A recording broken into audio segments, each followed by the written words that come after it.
जय हिंद दोस्तों। आइए आज हम लोग पढ़ने वाले हैं भारत के समुद्री सीमा और नौसेना का कमान के बारे में। इस वीडियो में देखेंगे कि भारत की समुद्री सीमा और नौसेना के कमान के बारे में इस वीडियो में देखेंगे हम लोग।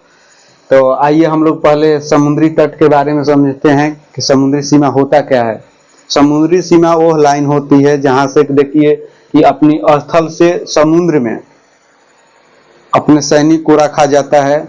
वहां तक का सारे जो भी आर्थिक क्षेत्र वहां पर जैसे पेट्रोल कोई भी चीज खनिज या कुछ भी वहां निकलेगा तो सारा उसी देश को होगा, इसलिए वो सीमा बनाया जाता है कि उस सीमा के अंदर कोई भी देश का अपना सीमा के अंदर दूसरा देश एंट्री ना करे। तो समुद्री सीमा जैसे बनाने के लिए हम लोग देखिए पहले तट के बारे में समझिए। कहीं कहीं तट जो होता है अंदर की तरफ बहुत धंसा हुआ रहता है और कहीं कहीं बाहर की तरफ उठा हुआ रहता है। तो समुद्री सीमा वहां से बनाना आसान नहीं होता है। क्यों? कि कहीं पर ये अंदर होगा तो यहाँ से आपको अगर मानिए कि 100 मीटर बनाना है तो यहाँ से 100 मीटर बनाइएगा तो यहाँ पर हो जाएगा, यहाँ पर ही होगा 100 मीटर। यहाँ से बनाना होगा तो यहाँ से 100 मीटर यहाँ पर हो जाएगा। तो इस तरह से सीमा बनाना आसान नहीं है। तो इसलिए सीमा बनाने से पहले इसको बनाने से पहले एक लाइन को खींचा जाता है जिसे तटीय रेखा कहते हैं। ठीक है, जैसे कि यहाँ पे समुद्र जैसे कि तट जो है अंदर धंसा हुआ है कहीं उठा हुआ है तो इसको एक सीधी रेखा खींची जाएगी। ये सीधी रेखा इसको बोला जाता है तटीय रेखा। ठीक है, अब यहां से नापा जाएगा, इधर लिख भी दे रहे हैं।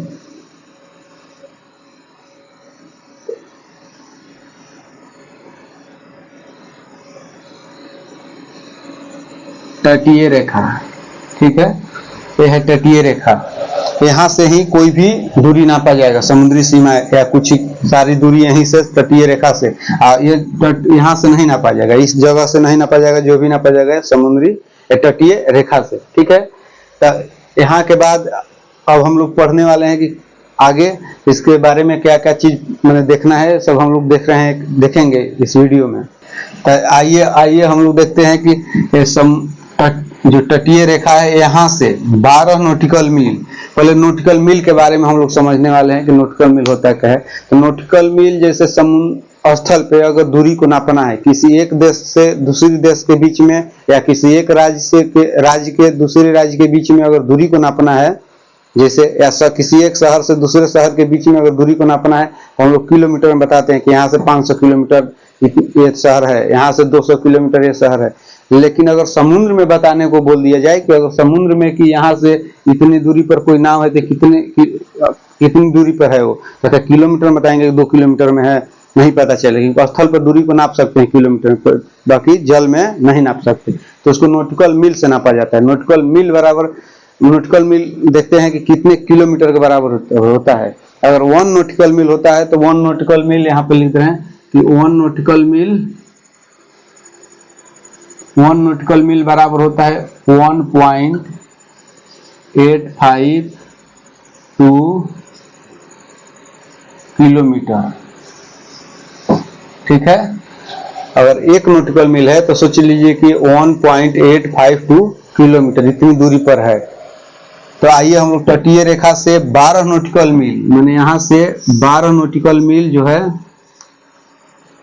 12 नॉटिकल मील एक लाइन होता है, इसको बोला जाता है समुद्री सीमा। ठीक है, यहाँ पर रहती है अपना कोस्ट गार्ड। ठीक है, यहाँ पर देखिए 12 नॉटिकल मील एक लाइन यहाँ पर खींची जाएगी, ये होती है समुद्री सीमा, इसको बोला जाता है समुद्री सीमा। यहीं पर कोस्ट गार्ड रहता है हर देश का, जैसे हम लोग देश का अपना कोस्ट गार्ड यहीं पर तैनात रहता है। ठीक है, इसके बाद यहाँ से यह समुद्री तटीय रेखा से ही 24 नॉटिकल मील, यहाँ से 24 नॉटिकल मील एक लाइन रेखा रहता है, इसको बोलते हैं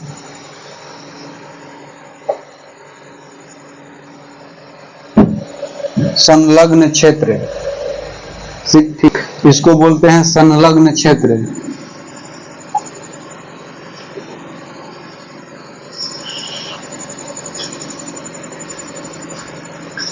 इसको बोलते हैं संलग्न क्षेत्र।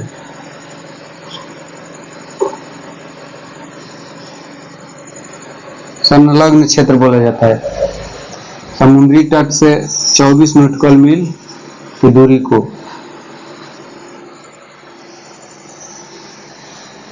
यह संलग्न क्षेत्र बोला जाता है। ठीक है, इसके बाद तटीय रेखा से 200 नॉटिकल मील,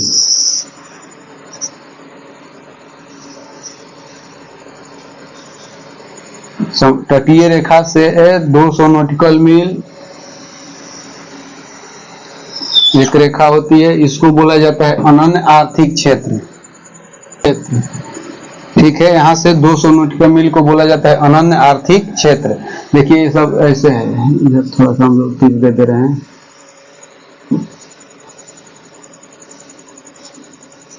अनन्य आर्थिक क्षेत्र बोला जाता है।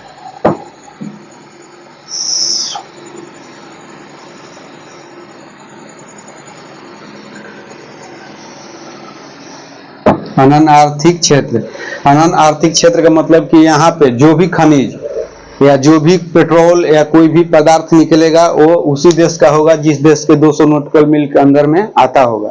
ठीक है, यहाँ पेट्रोल निकल जाए, डीजल निकल जाए या कोई भी चीज यहाँ पे अगर निकलेगा तो उसी देश का होगा जिस देश के अंदर में 200 नॉटिकल मील के अंदर में आता होगा।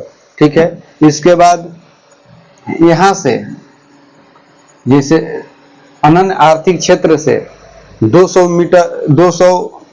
नॉटिकल मील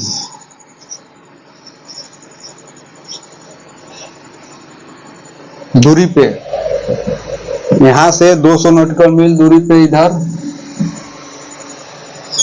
होता है एक रेखा होता है, इसको बोला जाता है उच्च सागर। उच्च सागर या इंग्लिश में हाई सी बोला जाता है इसको, उच्च सागर। इस क्षेत्र पर किसी देश का भी अधिकार नहीं होता है।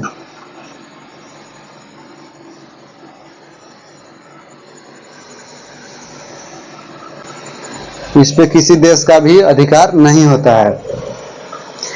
तो आइए हम लोग थोड़ा देखते हैं इस देश में, जैसे यहाँ पे कोई भी देश का गतिविधियां आ या जा सकती है, यहाँ पे किसी देश का अधिकार नहीं होता है कि आप उसको रोक सकते हैं। ठीक है, इसको इंग्लिश में हाई सी बोला जाता है या उच्च सागर। इससे अधिक, इस 200 नॉटिकल मील से अधिक दूरी अगर हो जाए तो उस क्षेत्र में आप किसी को आवागमन से नहीं रोक सकते। यहाँ से 200 नॉटिकल मील के बाद तो यहाँ पे जो रहती है, जैसे अनन्य आर्थिक क्षेत्र के इस स्थान पे हम लोग का नेवी जो है यहीं पर तैनात रहती है। अनन्य आर्थिक क्षेत्र जो 200 नॉटिकल मील दूरी है, यहाँ पे नेवी रहता है। यहाँ पे संलग्न क्षेत्र के स्थान पे यहाँ पे जो रहता है समुद्री सीमा पे पोस्ट गार्ड तैनात रहता है। ठीक है, तो हम लोग समुद्री सीमा के बारे में देखें। पहले होता है तटीय रेखा, जहाँ से कि एक लाइन खींची जाती है, इसी लाइन से दूरी को नापा जाएगा। दूसरे वहां से 12 नॉटिकल मील समुद्री सीमा, फिर तटीय रेखा से 24 नॉटिकल मील, 24 नॉटिकल मील संलग्न क्षेत्र। तो उसके बाद यहाँ तटीय रेखा से 200 नॉटिकल मील अनन्य आर्थिक क्षेत्र। जो भी यहाँ पे खनिज निकले, पेट्रोल निकले, डीजल निकले, वो सभी वही उसी देश का होगा जिस देश के अंदर में 200 नॉटिकल मील के अंदर में आता होगा।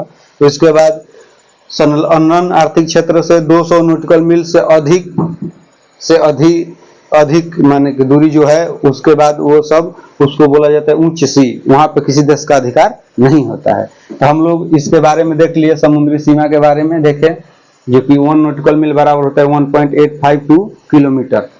तो आइए अब हम लोग नौसेना के बारे में देखेंगे। नौसेना के बारे में हम लोग पूर्वी कमान यहाँ पे देखेंगे, जो कि विशाखापट्टनम। ठीक है, विशाखापट्टनम में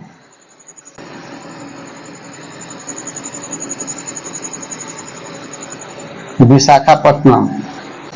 इसके बाद हम लोग पूर्वी के बाद पश्चिमी कमान यहाँ पे देखेंगे मुंबई।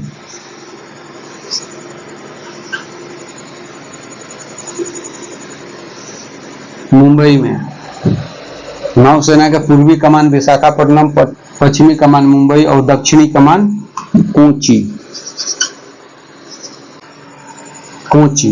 ठीक है, कोची में है। नौसेना का पूर्वी कमान विशाखापट्टनम, पश्चिमी कमान मुंबई और दक्षिणी कमान कोची में। ठीक है, तीनों कमान को हम लोग देख लिए। और किसी कोई पूछ देगा कि नौसेना का उत्तरी कमान कहाँ है, तो ये बताइए नौसेना कहाँ पर रहता है, जल में। जल कहाँ है, इस साइड। तो ऊपर में कहाँ से मिलेगा, ऊपर तो पर्वत पठार पहाड़ है, मैदान है, तो उधर कहाँ मिलेगा नौसेना। तो नौसेना का उत्तरी कमान नहीं होता है। इसका तीन ही कमान होता है, पूर्वी कमान विशाखापट्टनम, पश्चिमी कमान मुंबई और दक्षिणी कमान कोची। ठीक है, तो हम लोग नौसेना के बारे में भी देख लिए, समुद्री सीमा के भी बारे में देख लिए और नौसेना के कमान के भी बारे में देख लिए। और ये इस नौसेना के हेड अगर देखेंगे ऑफिस मुख्यालय जो होता है, जैसे नौसेना, वायुसेना, तीनों का हेड क्वार्टर जो है वो दिल्ली में। ठीक है, तो आइए हम लोग तो ये तीनों देख लिए, समुद्री सीमा और नौसेना के कमान के बारे में। और आशा करते हैं कि वीडियो आपको पसंद आई होगी। और आपको वीडियो अच्छा लगे तो आप हमारे वीडियो को लाइक करें, चैनल को सब्सक्राइब करें, बेल आइकन को ऑन करें, जिससे कि नए वीडियो का नोटिफिकेशन आप सबसे पा सकें। मिलते हैं अगले वीडियो के साथ। जय हिंद,